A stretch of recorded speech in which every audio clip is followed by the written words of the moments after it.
అందరికీ నమస్తే friends, welcome to my channel. Friends, 7 శనివారాల వ్రతం చేసుకోలేని వాళ్ళు ఈ కార్తీక మాసంలో ఏదైనా శనివారం కానీ, లేదు అంటే రేపు కార్తీక పౌర్ణమి రోజు కానీ శివకేశవులకు ఇద్దరికి కూడా చాలా ప్రీతికరమైన రోజు కాబట్టి రేపు అంటే కార్తీక పౌర్ణమి రోజున ఇద్దరికి ఇలా పూజ చేసుకోవచ్చు. 7 వారాల శనివారం వ్రతంలో పిండి దీపాలను వాడతాము. 7 + 2 మొత్తం 9 అన్నట్టు 9 దీపాలు అయితే చేసుకోవాలి.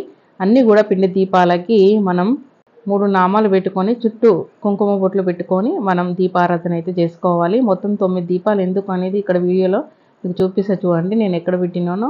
7 శనివారాల వ్రతం చేసుకోలేని వాళ్ళు ఈ కార్తీక మాసంలో ఏదైనా ఒక శనివారం అన్నా చేసుకోండి, వీలైతే రేపైనా చేసుకోవచ్చు. మరి పూజ ఎట్లా చేయాలి, ఇంత పెద్ద విగ్రహం ఉండాలా అని అడగొచ్చు మీరు.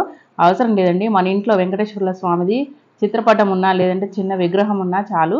మనం పూజ గదిలో అన్ని దేవుళ్ళతో పాటు మనకు వెంకటేశ్వర స్వామి ఫోటో కూడా ఉంటుంది కదా, పటం ఉంటుంది కదా, దానికి అక్కడ పువ్వుల దండ వేసేసి అక్కడే దేవుడి గదిలో ఇట్లా 9 పిండి దీపాలు పెట్టుకొని పూజిస్తే సరిపోతుందండి. రేపు అందరూ పూజ చేసుకుంటారు కాబట్టి ఇట్లా 9 పిండి దీపాలు చేసుకొని మీరు పూజిస్తే శివకేశవులకు ఇద్దరికి కూడా పూజ చేసినట్టు ఉంటుంది, మనకి ఫలితం దక్కుతుంది. అయితే ఈ పూజ ఏ టైంలో చేయాలి అంటే సూర్యోదయానికి ముందుగా కానీ సాయంకాల సమయంలో కానీ ఈ పూజ చేస్తే చాలా మంచిది.